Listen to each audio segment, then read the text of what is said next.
Hi folks, this is Jason. Hope you're okay today. It's good to be with you. We're just looking at 10 facts every Christian should know about the canon of the New Testament. Now, these 10 facts are taken from a blog series from Michael J. Kruger.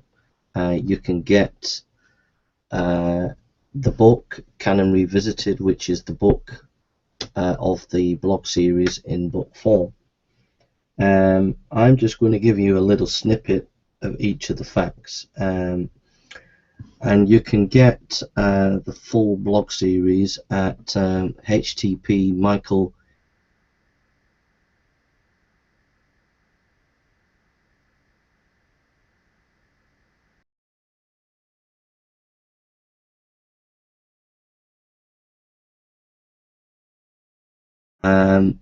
so the first fact that Kruger says is that the New Testament books are the earliest Christian writings we possess. So he notes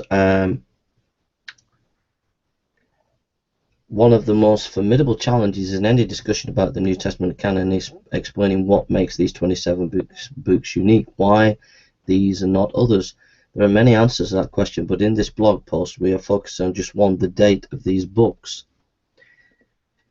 He goes, this is particularly evident when it comes to the four Gospels, Matthew, Mark, Luke and John. These are the only Gospel accounts that derive from the first century. Sure, there are a few scholars attempted to put the Gospel of Thomas in the first century, but this has not met with much success. After all, the scholarly dust has settled. Even critics agree that these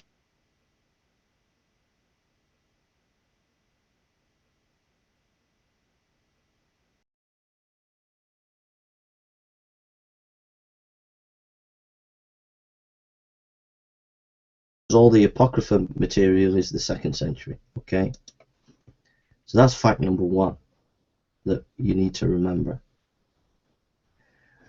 Fact number two, every Christian should memorize apocryphal writings are all written in the second century or later. He goes, in the current post we address the issues of apocryphal New Testament writings. These are writings that are not included in the New Testament, and these writings are often attributed to famous individuals, the Gospel of Peter, the Gospel of Thomas, Acts of John. What particularly is noteworthy about this fact is that even critical scholars agree. While there is dispute over the dating of some New Testament books to Peter, the pastoral epistles, there is virtually unanimity over the late date of the apocryphal books. These are, of course, fringe attempts to place some apocryphal writings into the first century, e.g. Crossan, but they are fringe. And so basically, Kruger makes a point that the apocryphal writings are second century, which is very important. He then goes on to his third fact. The New Testament books are unique because they are apostolic books. He goes on and says Jesus had commissioned his apostles so that they might be with him and he might send them out to preach and have authority, Mark 3:14-15. And so basically he's saying that the early church had an understanding that the apostles had authority. In fact, he says, the church's overt dependence on apostolic writings is precisely why we see a proliferation of apocryphal books in the second century and later that were named after the apostles. So that's a very important fact to know, that we can trace the New Testament as authoritative because they come from the apostles or connected to the apostles in some way. The fourth fact is that the New Testament writers quote other New Testament writers. So we have 2 Peter 3:2, which quotes Paul, and 1 Timothy 5:18, which is quoting Luke. And what that tells you is that there was already an acceptance of what was authoritative, because they're quoting even New Testament books.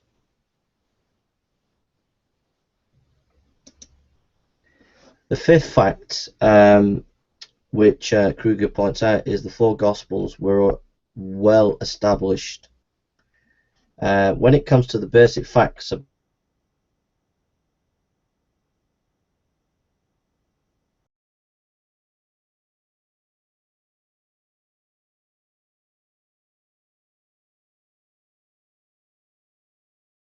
which we live, and four principal winds, and the cherubim too were four-faced.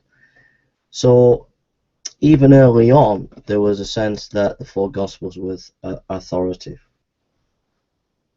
Fact number 6. The Moratorium fragment lists 22 of the 27 New Testament books.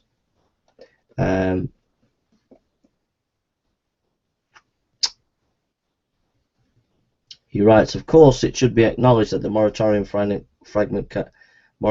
canon also seemed to affirm the Apocalypse of Peter. However, the author of the fragment immediately expresses that some have hesitation about this book. Those hesitations eventually won out, and the Apocalypse of Peter was never widely affirmed by the early church. It never earned a final spot in the canon. The fact that there was some disagreement during this time period over a few peripheral books should not surprise us.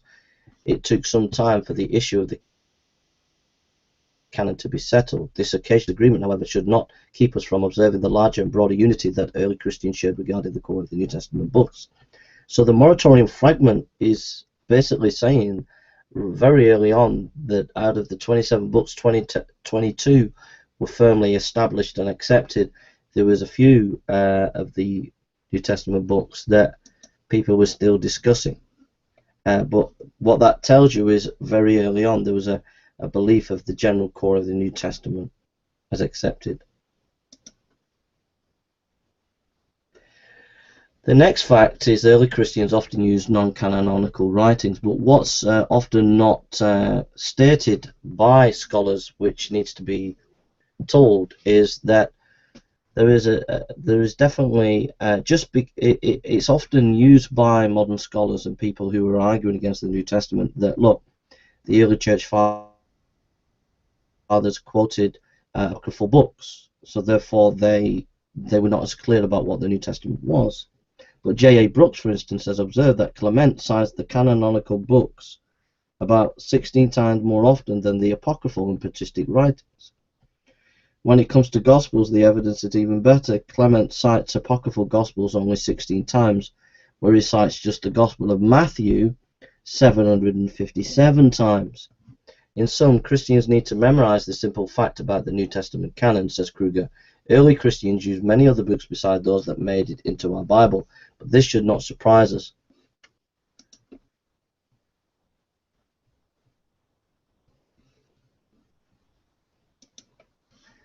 The next fact, number 8, the next fact is the Council of Nicaea did not decide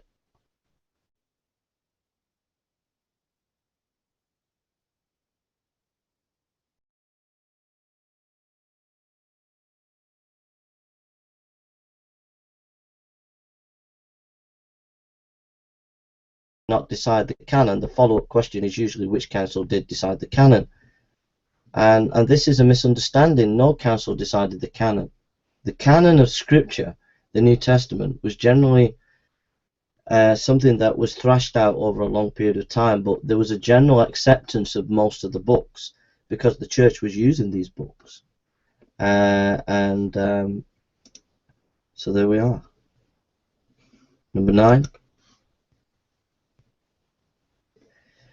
Fact number 9, Christians did disagree about the canonicity of some books. When it comes to the basic facts that all Christians should know about the canon, it's important, says Kruger, that we recognize that the development of the canon was not always neat and tidy.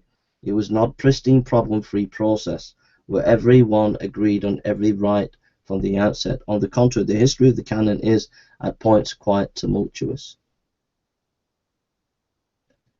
So basically there were difficult decisions and wrong decisions made sometimes, and you know, that's just the fact of the historical study of how the New Testament came to be. Basically the New Testament won out because it over a long period of time people began to see the value of these books, But over that long period of time, some writers said some books were not canonical, and some writers said other books that are apocryphal are canonical, and there were disputes and discussion. But over time, these things got ironed out. But those are the facts.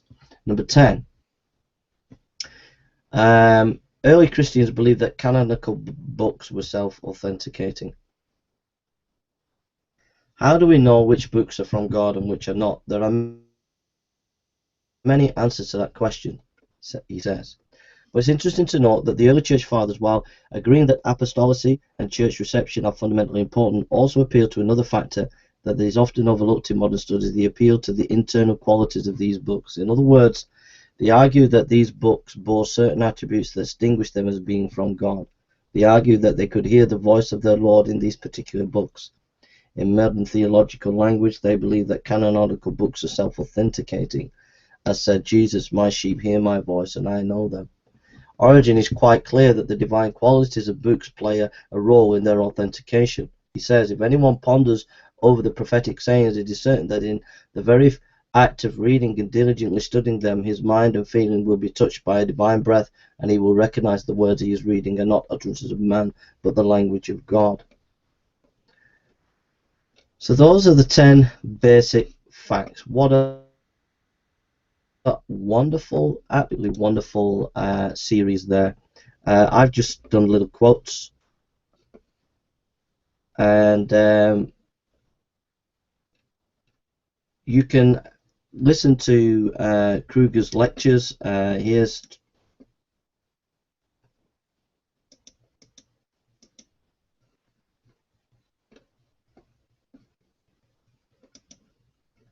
oh sorry, you have to download it. But there's quite a lot of lectures that you can listen to, quite a few lectures on the Canon that you can listen to there, and you'll find a blessing. Get hold of the book, Canon Revisited. I like Michael J. Kruger. I think he's a really good scholar.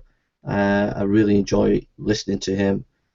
And so there we are. I've just given you an edited version. I read through his 10 series and then memorized it, and then just gone back over it quickly and just given you a few pointers that he said in my own words generally, and with a few quotations of his. Okay, so get hold of the book, and it'll be a real blessing to you. Take care now, and God bless.